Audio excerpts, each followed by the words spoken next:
This is the RTX 3090, and that is an 8K TV. You guys know where this is going, so without any further ado, let's get started.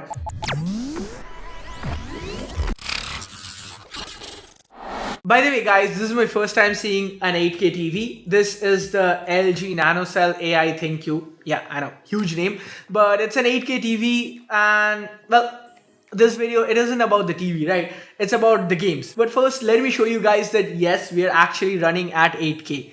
So we are gonna go into our display settings, and guys, there you have it. It's running at full 8K. So Ananthan, what game should we try first? Let's start with the Apex Legends. Okay guys, so this is Apex Legends. It's a game I'm pretty familiar with. I've actually played it before at 4K. So right now, that's what we will do. We'll go to the settings and we'll change the resolution right there to 4K. And it's everything is turned all to ultra, so max graphic levels. This is just because I want to get a feel for how much FPS we are getting at 4K, and then we can jump into 8K and we'll see how that goes. It actually looks really good, right? Yeah. We have great details. I mean, even at 4K Apex Legends, it's one of the better looking esport titles out there, right? Yeah. So guys, remember this, we're taking a look at the textures that are far away, and honestly, even right now they seem pretty clear. Yeah. Let's actually go down to the middle, take a look at the training dummy. Yeah. Take a look at the textures on his gun. Yeah. Seems real nice. Okay, let's shoot him down.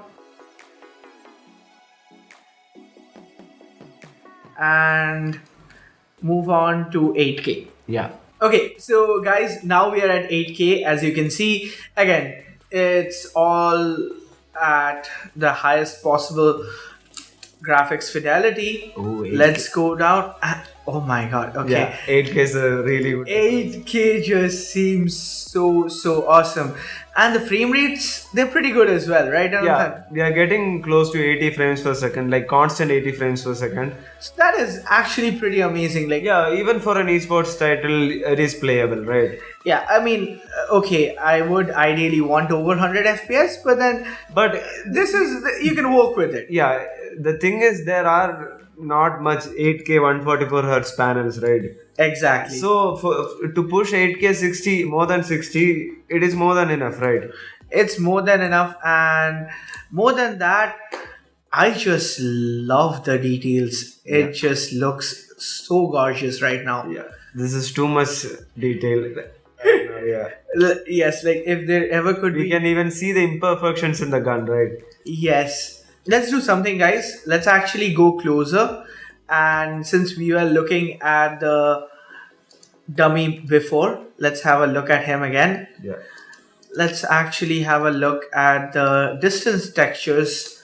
Here, I'll try to do a 180. Yeah. Okay, so actually that was not a 180, that was a 360. But yes, 180s, everything, like it just feels buttery smooth. But then we kind of expected this from at least the 3090, right? Yeah. It's the best that Nvidia has to give.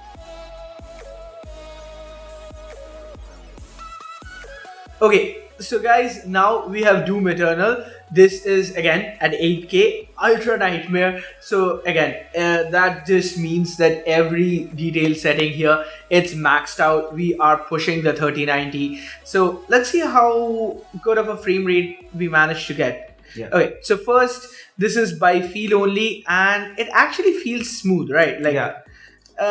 Zooming in. Even at 8K, we are getting constant 90 frames per second. Yeah, Doom is really well optimized. That's Yeah. one of its major pluses. And for a fast-paced game like Doom, we need good frames, right? We definitely do. So let's get into this. Let's see. Oh, nice. Guys, just look at it. Just look at the details. Okay, so what I really like here, like how smooth panning around feels. There is no screen tearing. Yeah. And the average FPS, it's still in the high 80s, 90s, right? Yeah, we are even crossing hundreds at points.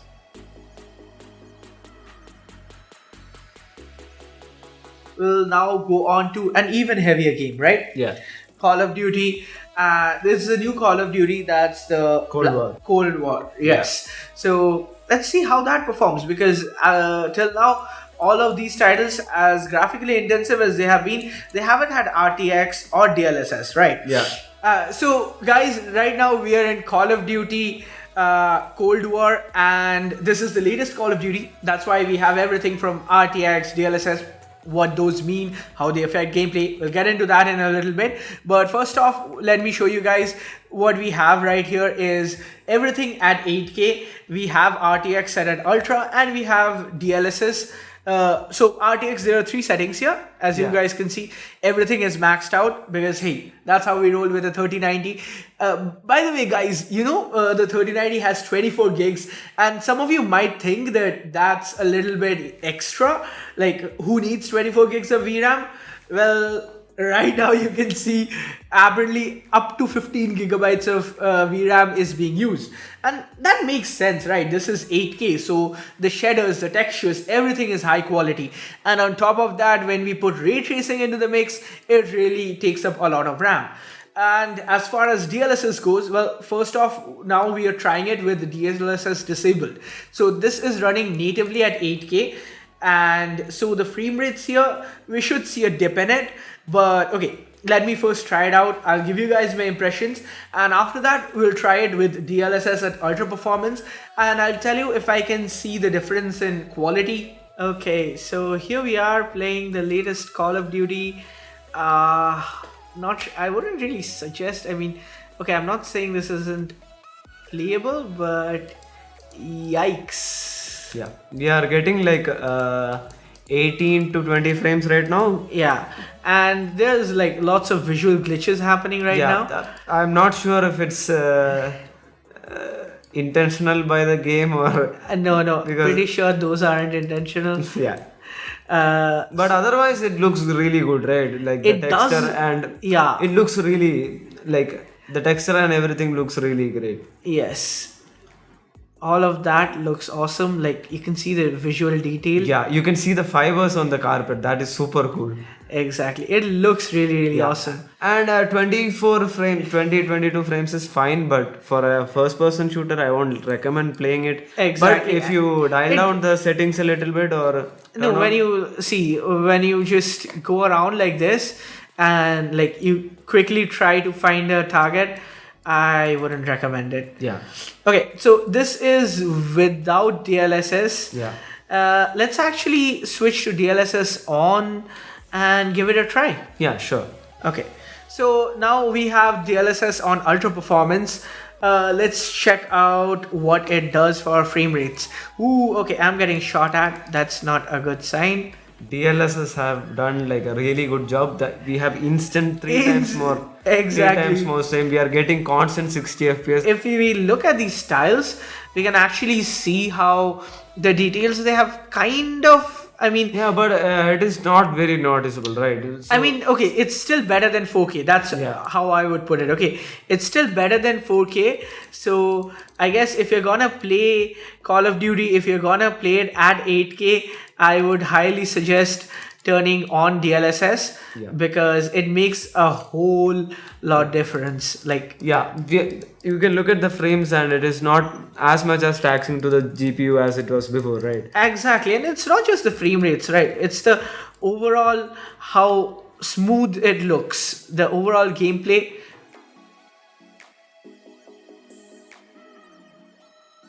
Okay, so those were my initial impressions, and you could see the gameplay as well as the frame rates of gaming on the RTX 3090 at 8K. It was amazing, and honestly, Nvidia has done a great job with DLSS, right? Yeah. Like, the difference in frame rates that it can cause without actually reducing the graphics quality, amazing. Amazing, yeah. But then Ananthan, he has tried out a lot more games, so we'll have some graphs for you, and there are a lot of extra new features that 3090 has brought to the table. So let me walk you guys through that in the next little bit of this video.